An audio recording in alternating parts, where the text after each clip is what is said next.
जहाँ तक मैं समझता हूँ कि हम लोगों को लड़ना चाहिए, साथ लड़े अकेला लड़े, लेकिन लड़ना चाहिए।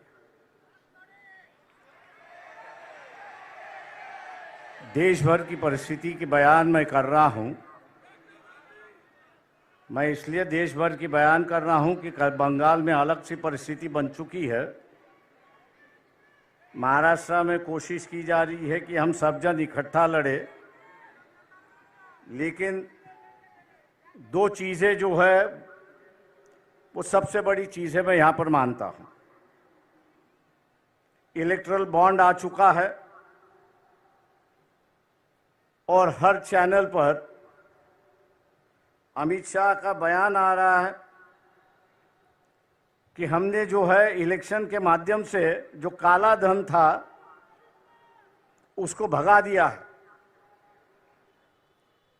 लेकिन मैं मोदी जी से और अमित शाह से पूछना चाहता हूं, future gaming and hotel service company है कि जिसकी 2021-2022 की जो नेट प्रॉफिट है, ये नेट प्रॉफिट 215 करोड़ का है और उन्होंने इलेक्ट्रल बॉन्ड जो है वे 1360 करोड़ का खरीद लिया है।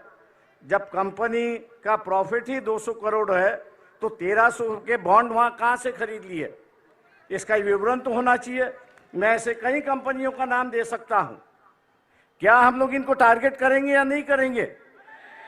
मोदी से ये सवाल पूछेंगे या नहीं पूछेंगे?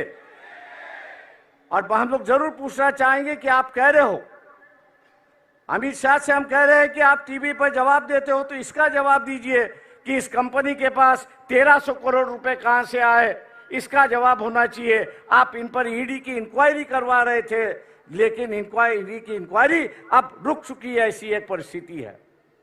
मैं समझता हूं कि एक मामला है कि जिसको हमने उठाना चाहिए। दूसरा, प्रियंका गांधी जी से मेरी नम्र विनती है कि मोदी जी कहते हैं कि ये देश मेरा परिवार है। ये बात सही है कि ये देश उनका परिवार है, लेकिन उनका जो असली परिवार है उनमें से एक महिला उनके साथ में नहीं रहती है।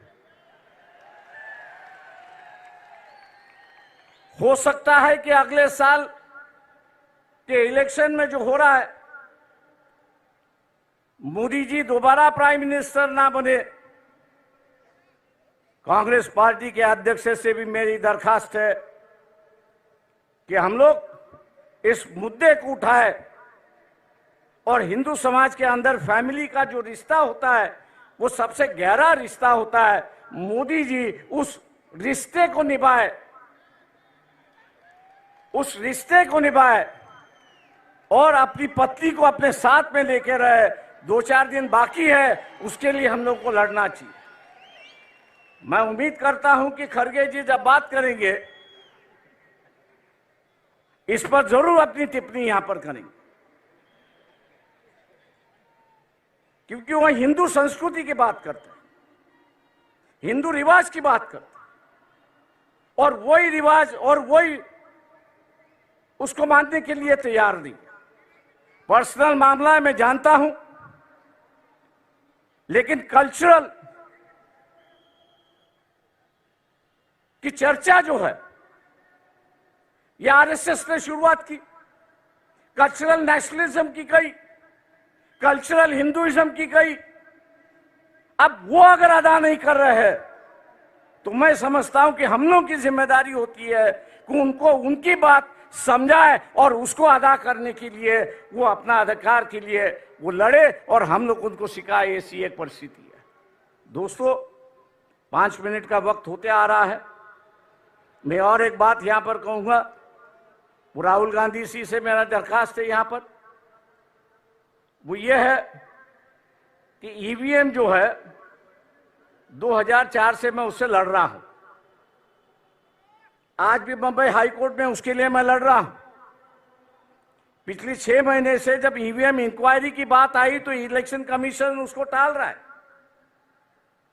उसकी जो मशीन आती है वो अमेरिका से आती है।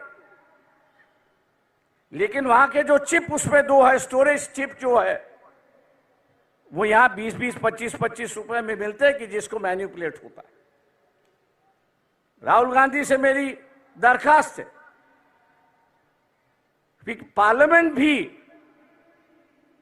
किस पे विश्वास करे, पेपर ट्रेल पे विश्वास करे और ईवीएम पे विश्वास करे। तो पार्लियामेंट ने कानून से कहा है कि अगर डिफरेंस आया, ईवीएम के काउंटिंग में डिफरेंस आया और पेपर ट्रेल की काउंटिंग में डिफरेंस आया, तो मानना है कि पेपर ट्रेल का जो वोट है वही आपको मानना है, ईवीएम को बगल में रखना है। क्या हम लोग इस इलेक्शन के पहले,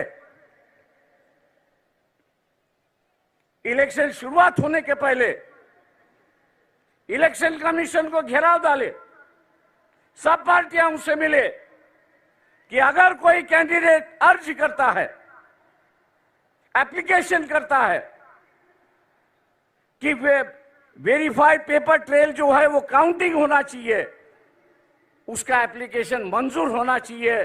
क्या हम लोग इसके लिए लड़ने के लिए तैयार है? दिल्ली में हम लोग को यहां पे जाना होगा। मैं राहुल गांधी से विनती करता हूं कि वो अगर डेट ऐलान करेंगे तो शायद हम लोग उसमें शामिल होंगे, बड़ी संख्या में शामिल होंगे, ये मैं आशावाद यहां पर करता हूं। रही बात लोग साफ सुथरी कैरेक्टर के लोग चाहते हैं। ये जो फैमिलीवाद है, दूसरे चीजें जो है, लोग उससे ऊब गए हैं, हम लोग उससे बाहर निकले। और मैं इस मंच से कहना चाहता हूं कि हम लोग अपना इस्तेमाल एटलीस्ट महाराष्ट्र के लिए परिवारवाद के लिए खर्च करने के लिए तैयार हैं। हम आपके साथ हैं। आम आदमी हो, डेमोक्रेसी सोशलाइजेशन हो, कैंडिडेचर का सोशलाइजेशन हो, ना ये हो किसी एक परिवार से, किसी एक कास्ट से ज्यादा लोकसभा के उम्मीदवार हो और हम उनको पीछे सिर्फ वोट बैंक बने। हम लोग वो बनने के लिए तैयार नहीं है। मैं इन्हीं बातों के साथ आपसे रजा लेता हूं कि 5 मिनट का वक्त खत्म हो चुका है। जय भीम, जय भारत।